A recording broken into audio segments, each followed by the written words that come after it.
Selamat pagi teman-teman sekalian. Jumpa lagi kali ini sedikit mengenai latihan. Jadi anjuran latihan ini ada seperti dua sisi mata pisau ya.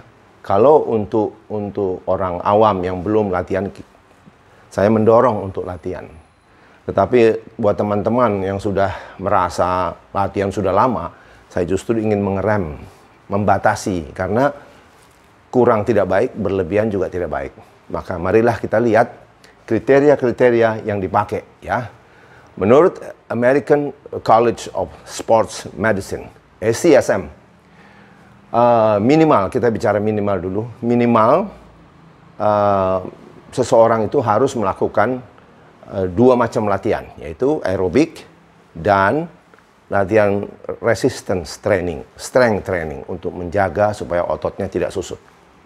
Baik, untuk aerobik, ya, aerobik kita tahu membantu membantu proses fat loss, kemudian juga untuk latihan jantung sebenarnya, karena nama lainnya adalah cardio exercise. Jadi menurut ACSM, minimal itu seminggu dilakukan 150 menit total seminggu minimal dengan intensitas moderate intensity aerobic activities. Jadi kalau ditanya yang moderate itu berapa, yaitu dilihat dari heart rate zone, jadi zona denyut jantung ya, itu dipakai sekitar heart rate zone 2 dan 3, tidak lebih dari 3 ya. Bagaimana menentukan heart rate zone? Kan ada rumusnya ya, 220 kurang umur itu adalah 100%. Kemudian kalau zona 2 dan zona 3 itu adalah 60 sampai 80% dari heart rate maksimum kita. Jadi seminggu 150 menit. Nah, kalau mau diperinci lagi, yaitu adalah dilakukan boleh 5 hari dalam seminggu, tetapi masing-masing latihan adalah 30 menit. Ya, 30 menit moderate aerobic activities. Nah, kalau ditanya, kalau saya mau vigorous aerobic activity, yang disebut vigorous aerobic activity itu adalah zona 4, denyut jantung zona 4, yaitu heart rate antara 80 sampai 90%. Jadi jangan masuk ke zona 5. Zona 5 itu yang 90-100 itu bahaya ya. Jadi 80-90. Nah, kalau Anda melakukan vigorous aerobic activities, maka batasannya adalah tiap kali latihan cuma boleh 20 menit. 20 menit dengan maksimum berapa kali seminggu? Yaitu 3 kali. Jadi maksimum seminggu kalau vigorous activity, aerobic activity itu adalah total maksimum seminggu 1 jam. 1 jam dibagi 3 hari, yaitu masing-masing 20 menit. Baik, sedangkan untuk strength exercise, weight training, weightlifting, atau apalah kata lainnya, itu perlu dilakukan minimal 2 kali. Bisa 2 kali, bisa 3 kali per minggu ya. Mesti diingat bahwa kita harus melatih semua major muscle groups ya, semua otot-otot mesti dilatih. Nah, makanya hanya boleh 3 kali atau 4 kali lah, pinter-pinter lah. Karena gini, grup otot yang baru dilatih harus diberikan istirahat kira-kira 48 jam. Ya, boleh latihan lagi besok, tetapi grup otot lain ya. Nah, itu untuk yang minimal. Kalau yang buat teman-teman yang sudah sering latihan, olahragawan lah, atau merasa atlet.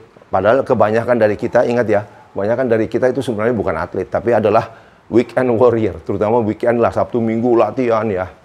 Jadi sebenarnya yang penting buat yang sudah sering latihan, saya ambil contoh adalah teman-teman goeser lah. Itu harus hati-hati maksimumnya berapa, begitu loh ya. Maksimum yang dianjurkan dalam seminggu itu adalah antara 3 jam sampai 5 jam. Seminggu loh ya. 3 jam sampai 5 jam. Apa itu?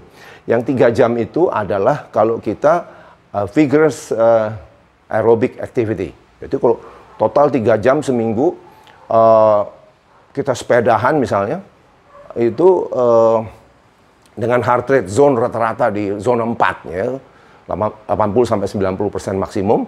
maka itu maksimum hanya 3 jam seminggu. Kalau dibagi 3 kali, dianjurkan tidak tiap hari. 3 kali, berarti setiap kali latihan yang berat itu cuma 1 jam. Cuma 1 jam ya. Nah, ini ada juga teman-teman yang goesnya santai. Ya. Istilahnya long, steady, slow ride. Ya. Pelan, lama. Jadi ada yang berjam-jam sampai berhari-hari barangkali ya.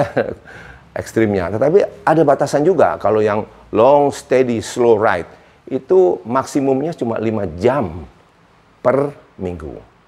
Jadi long, steady, slow ride itu dianggap moderate aerobic activity. Jadi itu kembali ke tadi, kriterianya adalah zona heart rate zona 2 dan 3. Nah itu maksimum hanya boleh 5 jam seminggu. 5 jam seminggu.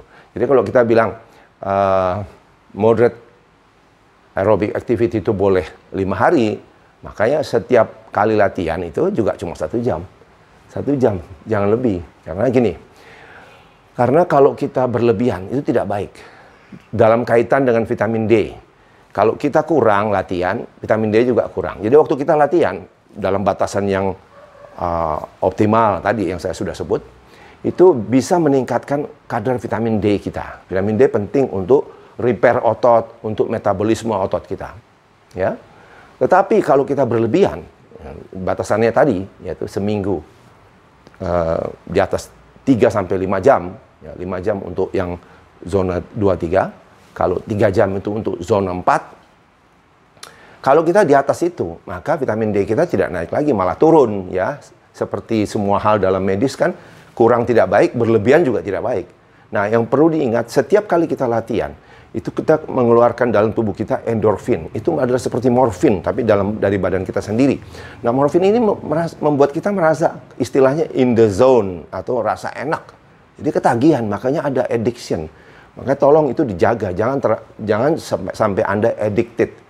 Karena kalau orang addicted tidak tahu batas, sehingga nanti habis latihan, orangnya nggak pulang, cuma pulang nama nanti. Ya kan sudah banyak contohnya. Demikian.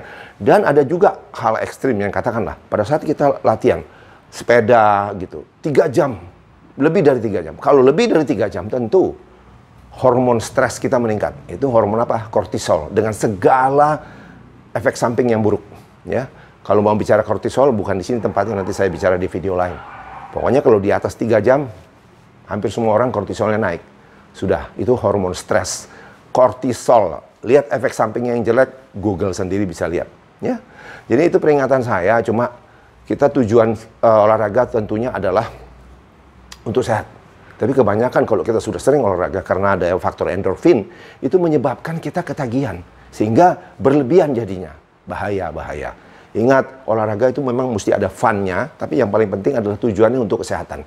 Jadi jangan fun didahulukan, itu yang membahayakan. Ya. Jadi itu tips saya. Dan memang aerobik ini yang sering kebacut atau kelebihan. Kalau latihan beban, dianjurkan kan 2 kali, 3 kali.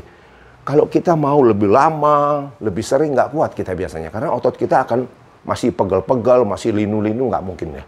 Jadi justru yang bahaya ini pada aktivitas aerobik, ya, sampai dilakukan berlebihan. Mau contoh ekstrim adalah, lihatlah juara-juara sepeda. Juara-juara Tour de France. Itu semua osteoporosis. Badannya kayak jerangkong, ototnya habis, tulangnya tipis, osteoporosis. Kalau buat profesional ya biar aja, memang mereka dibayar untuk itu. Kalau kita yang cuma buat sehat-sehat, akhirnya bukan sehat, tambah parah kondisi kita. Iya kalau nggak pulang nama. Itu tips saya, semoga kita selalu tahu batas-batasnya. Ada saying, ada ucapan yang cocok barangkali ya, yang berlaku di sini, yaitu everything in excess brings trouble to man. Jadi segala sesuatu yang berlebihan akan merugikan manusia. Terima kasih, semoga bermanfaat.